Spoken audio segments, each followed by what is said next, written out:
চাওক অসম চুক্তি ৰূপায়ণৰ বিষয়টো নতুন বিষয় নহয় চুক্তি স্বাক্ষৰ হোৱা 40টা বছৰ হৈ গ'ল আৰু 40টা বছৰত দিল্লী দিছপুৰত থকা প্ৰতিটো ৰাজনৈতিক দলেই অসম চুক্তি ৰূপায়ণৰ প্ৰতিশ্ৰুতি দিছে কিন্তু পালন কৰা নাই ছাত্ৰ সন্থাৰ স্পষ্ট কথা আমি 40টা বছৰে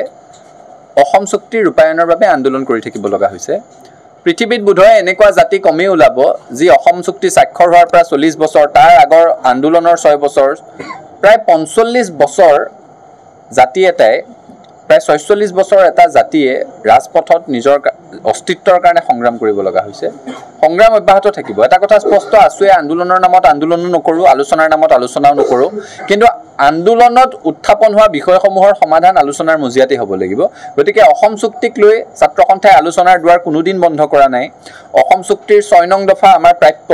অসম চুক্তিৰ 6 নং দফাৰ আধাৰত খিলঞ্জীয়া মানুহক সাংবিধানিক ৰক্ষা কবচ দিবই লাগিব এয়া কোনো পুতৰ কথা নহয় এয়া মানুহৰ অধিকাৰ এয়া মানুহৰ প্ৰাপ্য খিলঞ্জীয়া মানুহে সাংবিধানিক সুৰক্ষা কবচ নোপোৱা পৰ্যন্ত ছাত্ৰ সন্থা ক্ষান্ত নহয় আমাৰ আন্দোলন অব্যাহত থাকিব আৰু যিমান আলোচনা কৰিব লাগে আমি আলোচনা কৰিম কিন্তু মূল কথা এটা খিলঞ্জীয়া মানুহে সাংবিধানিক ৰক্ষা কবচ পাব লাগিব